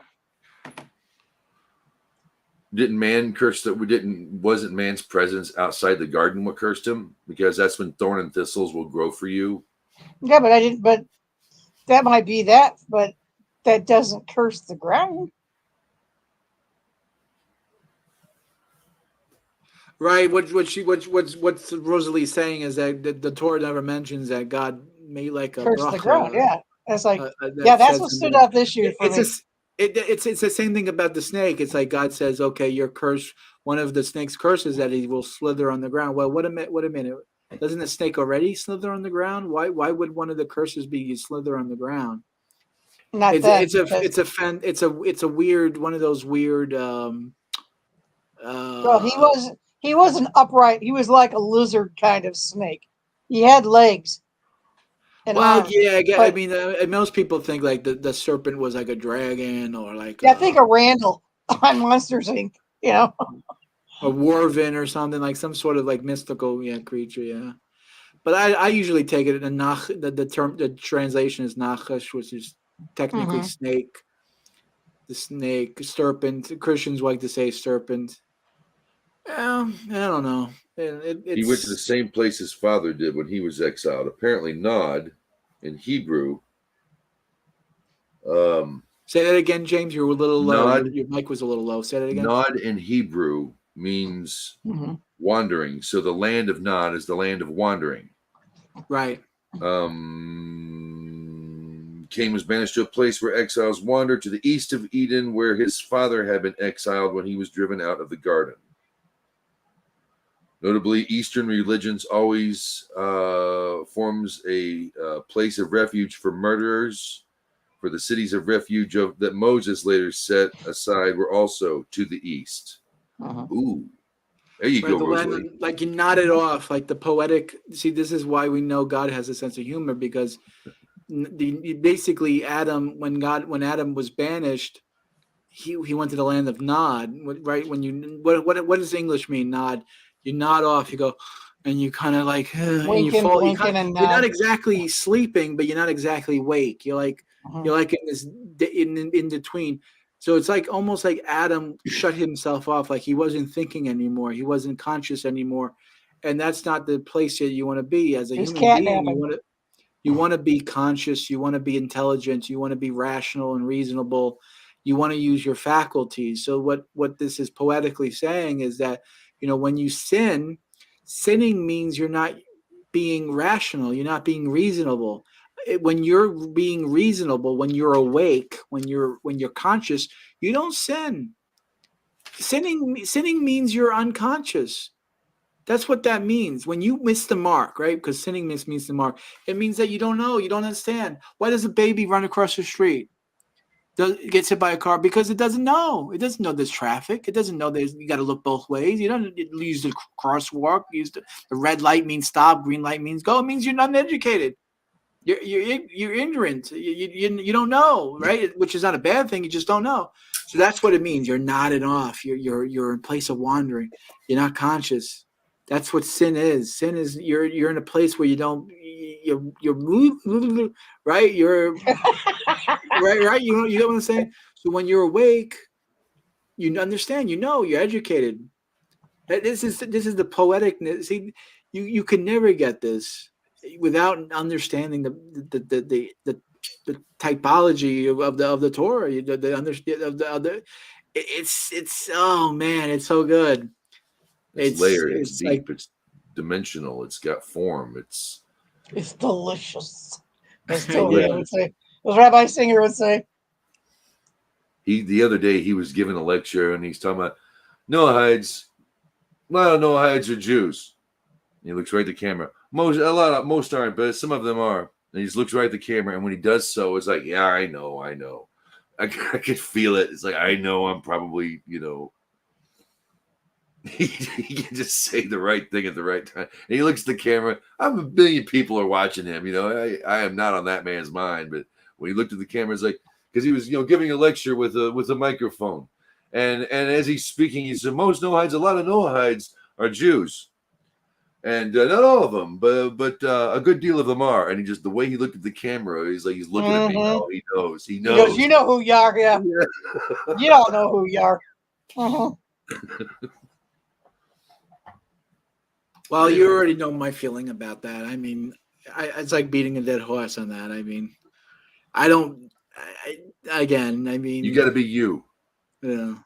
Noahidism, I think it's a fake religion, just like that's the rest of them. It was cool in the 90s. It really was cool in the 90s. It was. Everybody had their Kabbalah bracelet, and we were all buying our crystals, and Madonna was a Kabbalist now. You know what I see that makes a comeback? The red string around people's wrists. What was that about? Do you know what that was about? It's like a Kabbalistic thing about Rachel from the Bible. I don't remember exactly what it is. About the spies. They went up there and the red string for the window to save the family. Is that what it is? I'm pretty sure it is, because they told her to put a red cord in a red cord. Yeah, I thought it had something to hang it out your window. Hang the red cord out your window, and we'll save your family. Yeah, it was a covenant between them. please remember our kindness that we help, we help keep you Yes. safe. And he said, well, when the time comes, put a red rope or red bed linen or something outside your door, and we'll know, to spare you. Kind of like Passover. Yep. Keep all your family keep all everybody who's going to be saved be in their house. If not, they're all going to die. As long as that red rope there, that red twine is outside the window, we shall honor our covenant with you.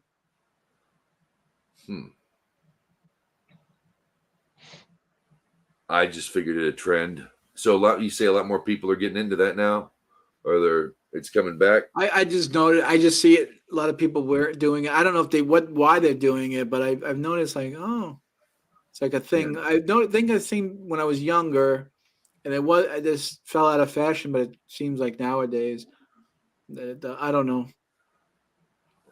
I have You no should idea. know who you can talk to and who you can't. I see people wearing the little the Hamza, the little hand of God with the eye. That's popular. People like that. See, it's like to me, Judaism, the religion, is a hell of a lot like Roman Catholicism. It's a lot like Roman Catholic. Minus the idolatry. And you got Hamza. No, you got Hamza. There you go. There you go. Yeah, everyone loves their tchotchkes. Yeah. Everyone has tchotchkes. Yeah, you can't get rid of it. Everyone does. And you're right.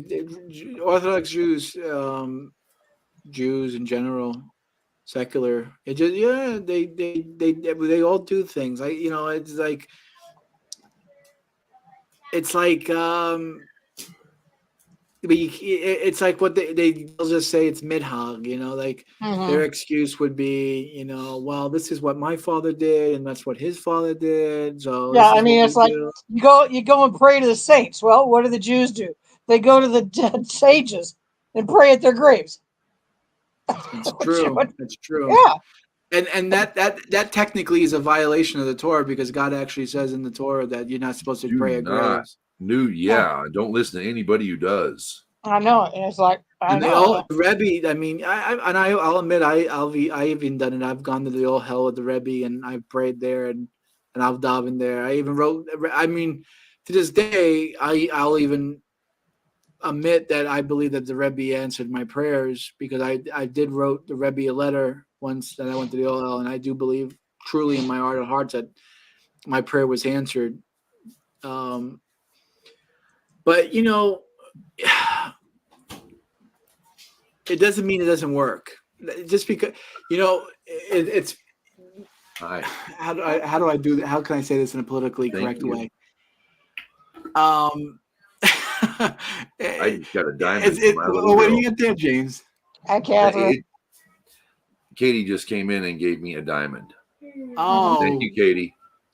I mean, you're that's engaged a beautiful now? diamond. I guess. Turn that light off, will you, honey? And shut the door. Okay.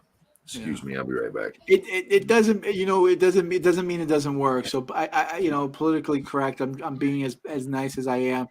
It doesn't mean it doesn't work. Tarot card reading and Uji. I think tarot cards and horoscopes are somewhat true, but the Torah makes it clear that you don't do it, because there's a kosher way of doing it, right?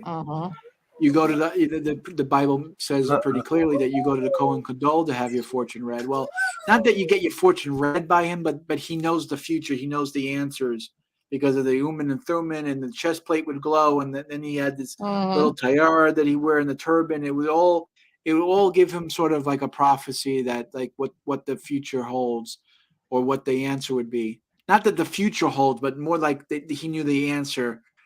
Because technically speaking, the Bible, technically the Torah says that the future doesn't exist until it happens.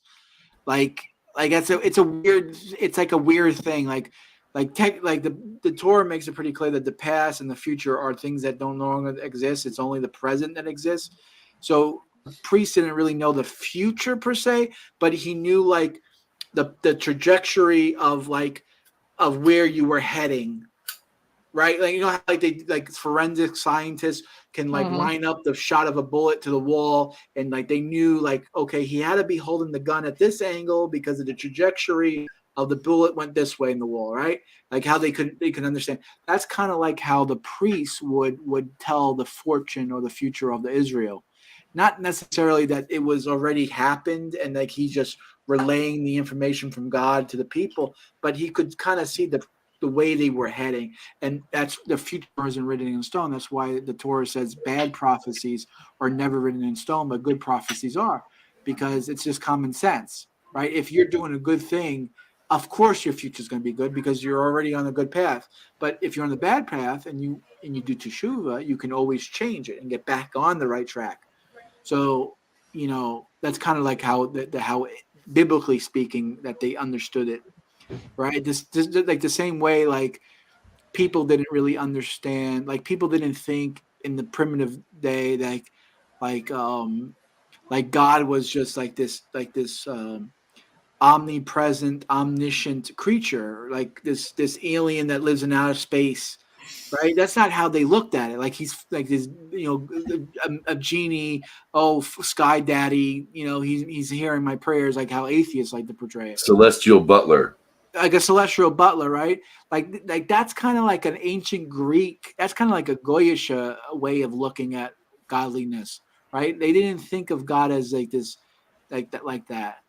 Right? They actually, to be honest with you, with the way I understand it, they didn't even think that way at all. I don't even think they believed that God was an entity, believe it or not. But that's my own personal opinion. So, you know, it's hard though to look back in our eyes and how we see things and then try to put it on them, right? Because obviously the people who wrote the Torah, Moses and the people that lived with him, had a much different understanding of the world that they lived in than us. I mean, that's just common sense. But yeah, I don't know. What was even what we were talking about? I lost the topic of the discussion. I apologize. Okay, move along. Moving right along. I was thinking we were talking basically religion versus Torah. Yeah, it's like the Torah is, and you know, and Uncle Mike, the man's more than he's not. I call him Uncle Mike. Kabbalah for Adam. He made a really great point. Recently, I guess it was yesterday. Yeah, he was like, you know, religion. You know, the Torah you'll have Briskers, you'll have Haredis, you'll have you know, Ashkenazim, you have Sephardim, you'll have you know, Chabadniks. You have all these different, you know, and they all find one thing of the Torah and stick with it. And, you know, but the Torah is much bigger than all of those philosophies combined. Even they know that, but yet I think, you know, for survival mode, and they had to get along, you know, it became religious. No temple, you know, no Shekinah for quite some time. You're amongst your enemies or the wilderness. And so I guess they had to survive. But really, Torah is much bigger. I think that we're entering in. We had the age of the prophets. We had the age of the rabbis. I think we're entering into the justice prophets, judges, prophets, rabbi, and now I think we're entering the age of the priest, because that aspect of the human being, let alone Israel, is going to come back, and because it hasn't been around for a while, and I think it shows in the way we develop. We're a spiritually starved people. I think we're going to get what we need. And she left the light on again. That's my girl. Autism's a lot of fun. So I don't know. There's my two bits. My little rant on that is that I don't believe autism exists. I think it's a made up thing. Autism, Asperger's, whatever you want to call it, the spectrum. To me, it's just like, why can't a person just be quirky? You know, it's like, well, you know, this person's hype, this kid's hyper. Oh, so they need Prozac or something. It's like, why can't a kid be hyper? I mean, isn't kids supposed to be hyper? Isn't a kid supposed to be running around on a bike? It's like, what is the first thing is that you got to sell them a drug? Like, okay, let's get the hyperness. Hypertension is a good thing, I thought. You know what I mean? Running around. It's like, you know, a kid's quirky, a kid's weird. I don't say that in a bad way, by the way. I think being weird is a good thing. I'm weird. We're all weird, but but you had to be put in a category. You're on this, you're on that. I think it's something made up. It's like telling me that a tree that has 8 branches is different than a tree that has 6 branches. Okay, it's a tree, for God's sakes. They've put a name to a certain set of behaviors that are kind of dysfunctional. But I do think, are they really dysfunctional names? That's my $1 million question for you. Is it really dysfunctional? Dysfunctional when you, when you don't know your boundaries with strangers and you walk up and eat their food off the table. There's certain, when it's hard to speak, when you won't learn, when you won't listen to authority, when you won't listen to your parents, say stop. There's a car coming. Don't go in the street. But how is that different than I don't know, John Featherman doesn't want to wear a suit to the Senate? Because you can tell her over and over and she won't get it. It's like communication. Yeah. It's like there's a barrier in their mind about openly communicating. I think honestly, because we put her in ABA therapy for a while, I think that it's a bunch of moving parts in a system, but the system, it doesn't function well within the other. It's like they expect her to, they're going to keep her in autism classes probably for the rest of her life. And they have special houses now where all the autistic kids get to stay and they get to be with all their friends they grew up in school. And now they can all get autistic friendly jobs and live in their autistic friendly apartment complex. That seems too much for me. No, it all depends on the degree, the severity of it as well. And if there's other factors or other areas like Asperger's that goes along with it. Once she's old enough to actually express how she feels and all that, which should somewhere around maybe 16 or 17. So your kid doesn't understand personal space. So your kid would, for example, would walk up to a stranger and start eating their food. Yes. She would do something like that. And you could tell her no, and she wouldn't listen. Yeah, my grandson would space out like he would, like some people would call it an epileptic fit. Sometimes they just space out. Well, he would just space out. I see. I don't know. It may be uncouth. I would use the word like, okay, it's unorthodox. Like, okay, if I saw someone walking up eating someone else's food, I would say, okay, that person doesn't understand boundaries. People are very or respect or dignity or something like that. But I don't know if I would categorize that as like some sort of mental illness or disability or whatever the Asperger's is considered. I don't know. What is it considered? A disability? Whatever it is. Or just not being able to communicate with your fellow man. Yeah. And not listening to authority, not listening to your parents when no doesn't mean no. And for, the comprehension isn't there. She was potty trained at 4 years old. Yeah. If that tells you, she's a late bloomer. Okay, it happens. Very late bloomer. There you go. And I want to put a positive spin on it. It's like, okay, I mean, but objectively speaking, does a person need to be potty trained before 4 years old? Is there something objectively wrong with not being potty trained at 4 years old? They can't do preschool. You should be try being the parent who has to change poopy diapers on a 4-year-old. I guess I get what you're saying. We have I guess what I'm saying is, okay, what your guys are saying, okay, there's a standard practice on how people behave, but it's just a recommendation, right? It's not a law that's written in stone. Like if I throw something in the air and it falls to the ground, there's gravity, right? The law of gravity is something that's written in stone. But is it eating some stranger's food a law that's like written in stone that's okay, makes you uncouth? I won't lie. I'm not going to say it's not like polite, but I don't know. I don't think people should be. It's just something that just bothers me because I know so many people that they tell me they seem like totally reasonable people, and then they go, oh well, I have Asperger's, and I'm like, well, what? Who told you have Asperger's? Well, that's what the doctor diagnosed with me when I was a kid. It's like, well, if you say so, dude. It's like I do believe you grew out of it. Let me put it that way. You grew out of it. I do believe there is a strong push that, you don't want them to ever, they say they want the child to no longer need their services. And maybe that's true, but I do believe that they're dependent upon her having issues that they can work with, or they're out of work. Her behavior really kind of leveled out about a year ago, and they wanted to keep her in. The wife wanted to keep her in, but nothing really changed. She got to a certain point, and we got through a lot. She's improved in a lot of ways.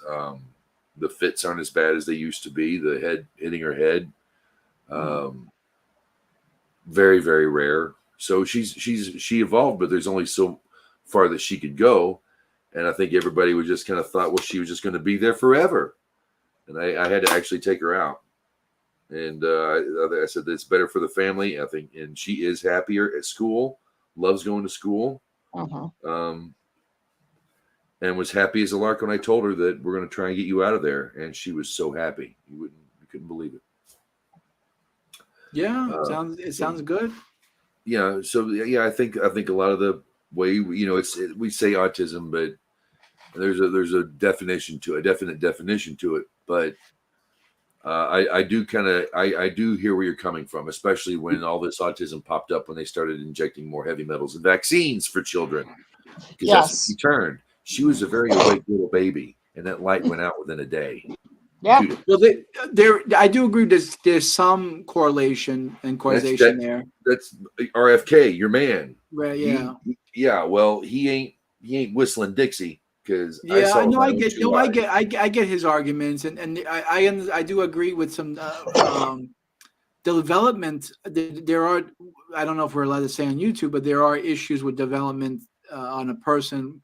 You're just born and you get 70. You're like shot up like 70 different vaccines before you even 1 year old. You already got a whole list of shots, which is, I think, too much. I mean, come on, let's be honest. It's got to be too much. But I don't know. It's just I don't know. Yeah, 70. I don't know how to put it. It's just like kids got to be kids. I think kids. Yeah, but this is different. This is different. It's just like okay. Someone to me, it's like okay, but what? Okay, is it different than like let's? I'm going to use an extreme example, and I want you to, because someone you have a daughter that has autism or diagnosed, and my grandson did too. Diagnosed with it, and Rosalie is familiar with it. But how is it different than, let's say, BLM? Right? Some are love. They riot. They burn down stores. They kill people. They destroy businesses. How is that? They're making a conscious decision, and they know what they're doing. You got to let me finish, Rosalie, before you go ahead. I'm listening. Go for it. Let them go. You got that right. They're destroying businesses. They don't know personal space. They don't understand your. Now Rosalie's saying that they're making a conscious decision to doing it. Okay, but your daughter who's walking up to someone's food and eating their French fries at McDonald's, she's making a conscious decision too. Fries. Yeah, exactly. Okay, so she's invading someone else's personal space. They're invading someone else's personal space. You got Hamas sawing off heads of babies. That's an invasion of someone's personal space. How is it any different? Harm and intention, I think. Yeah. Is that really what it is? What it comes down BLM to, is adults. They're adults. Exactly. They're it's about children. Intention. But that's you hit the nail on the head. Intention, right? She's a kid. She just runs up to someone. Hey, I love you. I'm happy. Sunshine and rainbows. Let me get a French fry. She's an innocent little girl. Mm-hmm. She wants to live life. That's not a negative. That's not a disability. That's a superpower. What's wrong is that we don't have that ability. We should be loving. We should be walking up to strangers and giving them hugs and saying how much I love you. The fact that we hold ourselves back tells more about us as people than your kid. If anything, we have the autism. Your kid's the one that's normal, if anything. But anyway, I don't. It's not a hill that I would die on. For me, and the This one thing is, topic it's is all not something I would communication. die on. It's If she can Uh-huh. communicate, because she's got brains like you wouldn't believe. She's a little engineer. Oh yeah. She's a hell of an artist. And when she wants something, she knows it. She knows what she wants it. She gets it. And it's just a matter of communication. And that's like that zone between them and the rest of the world. They're very into what they're doing. If you leave her alone and let her do what she wants to do, she'll blow your mind. But sometimes, so it's really just you're saying that to me it sounds like there's just this mechanism. I don't even know what you would call it. That just She's not in survival mode, right? She's not in survival mode per se. she's just very into what she wants and Right. very in her own little world, So when she wants to do something, she wants it. And when she can't get it, she might get upset. But she, once she gets it, I mean, she's brilliant. Whether it's Legos or art, or building or puzzles, loves puzzles of all kinds, solving stuff. But she's in her own little world. But you ask her, how your day was, and she just looks out the window and ignores you, and no matter what you say, But if she wants something, she'll find the words, Uh-huh.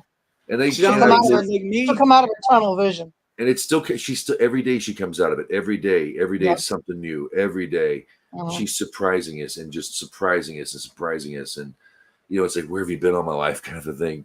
So glad you made it. And I think she's going to grow out of it. I think that, with a lot of autistic kids, it does happen. A famous one who was really autistic was Dan Aykroyd. They called him autistic, but he made something of it. He became one hell of a writer and a comedian and yada, yada, very high functioning, if you will. So yeah, she'll come out of it. And a lot of it is letting a kid be kid. And I don't like the smothering and the constant need to control and the constant need to constantly be on her and constantly on her and on her constantly. So that she can be on constantly by you being on her constantly. Let the kid freaking breathe. Let her go play. Let her go chase frogs, or she doesn't mind snakes, but she sees a butterfly. Wow! Yeah, I remember doing that as a kid myself. I remember as a kid, when I lived in Maryland and we had a backyard. We had a couple acres in the backyard. I used to love going in my Jeep. I used to have a little electric Jeep, the Fisher Price electric Jeep. Come on. I used to ride that bad boy up and down the backyard, having fun, chasing butterflies. I used to do crazy stuff, pick the rocks, throw the rocks, whatever, roll around in the mud. It was, it was just, was that autism? I mean, was I autistic? I mean, and my father would tell me, he would never, I would never talk to people. People would talk to me and I'd ignore them. I walk away. So it sounds like a little bit like what you're talking about, but it's like, it's just, there's no, back then though, I think this is the 80s. I guess they were reluctant back then to label things, but it's just, I don't know. It just sounds like your kid's a kid and it's like she's diagnosed with life. She's got 500 grams of life in her and she's just loving it. I don't know. It's not a hill that I would die on. It's not something I'm just being kind of like devil's advocate a little bit. Well, good. But yeah, I don't know. I get what you're saying. I'm just breaking balls, I guess. But not really. But because I think, I don't know. I still don't think people label things like that. I mean, obviously, I think there's such things as like Down syndrome. I mean, I think there's people that do have, genetic on a genetic level, they're missing chromosomes. That's obviously something that's scientifically proven. You could take a DNA test and see that there's a malfunction in their gene. Of course, right? That's something.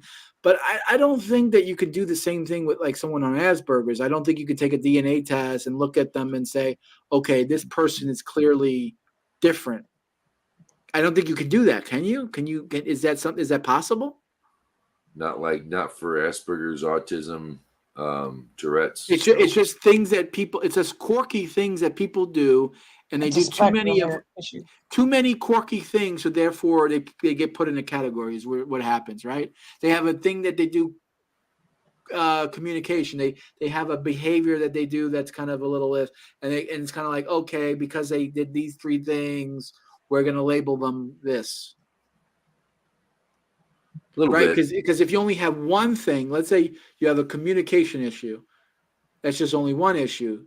So that you're just okay. Maybe you need speech therapy, but if you have too many things, that's what you're saying, James. Right? You're saying Yeah.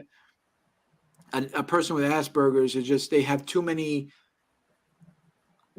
things about them that put them into a different category. Right.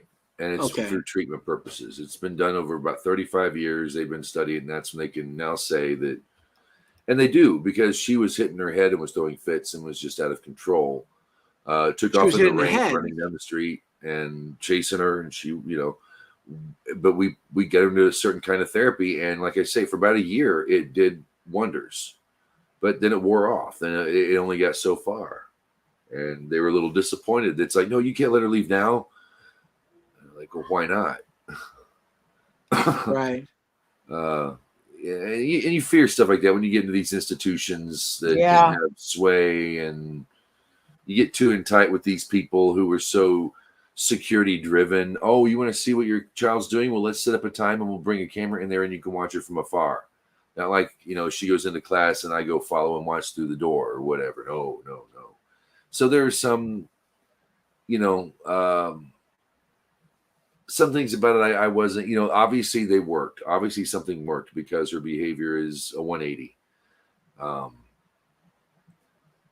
But yeah, there was more to it that I personally found made me very uncomfortable about it.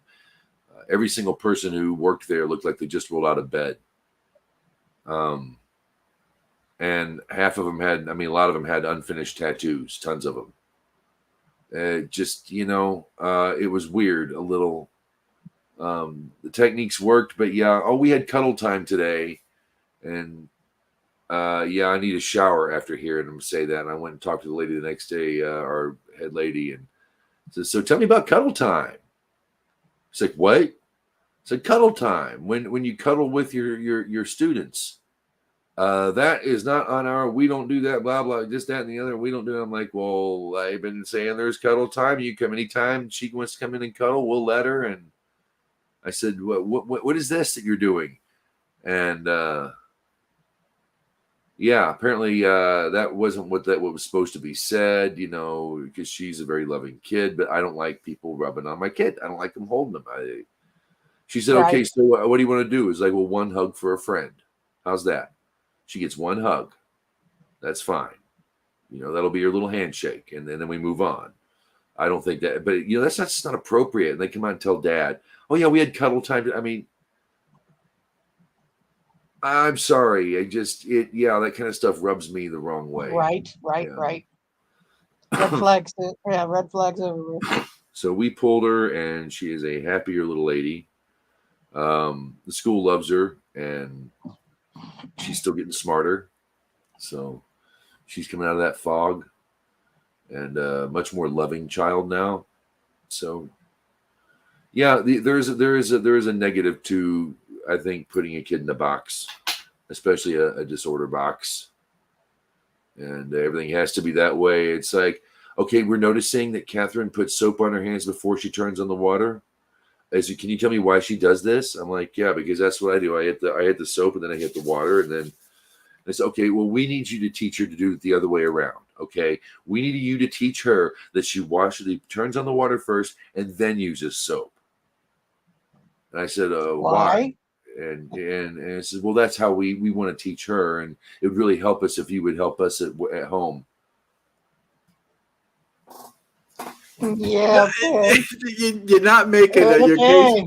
She's 7 years. She's 7 years making old. My case for me, James. It's just. She'll go from candy. It sounds like they have the mental illness, not your kid, man.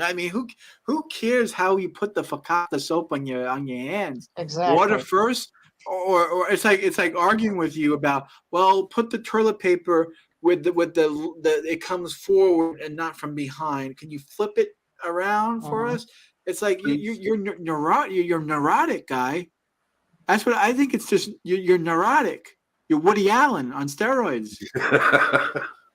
I mean, who cares? You know. But that ties in. It ties in. You know what the funny thing about that is? It kind of ties into the topic of midhag. You know, with the Jews. Well, they do this a certain way, and this is what we do. When I wrap my tefillin, I wrap 3 on my upper arm and 7 on my lower arm, so it's 10 wraps altogether. So that's because I'm a Chabadnik. But if I'm Sephardic, I put 2 on top and 8 on the bottom to make 10. That's how I do it, and that's how my daddy did it, and that's how I'm going to do it. But can you switch it to make it 3 and 7? Not 2 and 8. Can you switch it? I mean, could you imagine? Could you imagine some rabbi saying that to some guy? It's like, okay, listen, Rabbi, take your neurosis and go somewhere else with it. That's what I would. Who cares how you do it? You wrapped it. Thank you. It was like, we need you to start doing this now, so that she'll be into that we'll have one message at home in the clinic at the same time. It's like, you guys are paid to do what you do it. But when she comes home, and they gave good advice on a lot of stuff. I'm not necessarily knocking it. I just think the people involved are a little, and maybe you have to be a little nutty and scrumptious. Is that the politically correct way? Yeah, that was the other thing, and I don't want to get in there. I don't want to go there for my own sake. Save it for next week's Afterglow. Save it for next week. We're about out of here. It's this worked. It was a good show. It's worked, and we've been on Rumble the whole time. Amazing. Absolutely amazing. Thank you, Rosalie. Thank you, John. Thank you for my favorite viewer. Yes, you. Thank you for watching. We appreciate this. Every Thursday night, 8 p.m., right here on Rumble, right here on YouTube. We're going to do this. We're going to take time for Torah in our busy week, and non-Jews. You're looking at three Gerim, 3 non-Jews who know stuff and love the stuff, and we love you, and we would love to hear from you. We'd love to have you come in and chat and debate. You think we're wrong on something? Try us out. We might not know something you do, and it might make our life that much better to get your point of view. So, correct. If you're watching, consider next week coming in and having a chat. That's what we do. That's how we did it from the get-go, and we'd like to get back to that. So 8 p.m. right here next week, Thursday. I'm James, the Idol Smasher, and John Gishla, Rosalie Jordan, and to the folks over there in Israel, we aren't forgetting about you, and I don't think you need thoughts and prayers, frankly. I think you got somebody else looking out for you, but we're with you, and you're gonna get. I'm praying for your victory. Yeah, we'll get the peace when we get the victory. I'll pray for peace. Israel high. Victory first. Israel forever, y'all. Shabbat shalom. Shabbat shalom.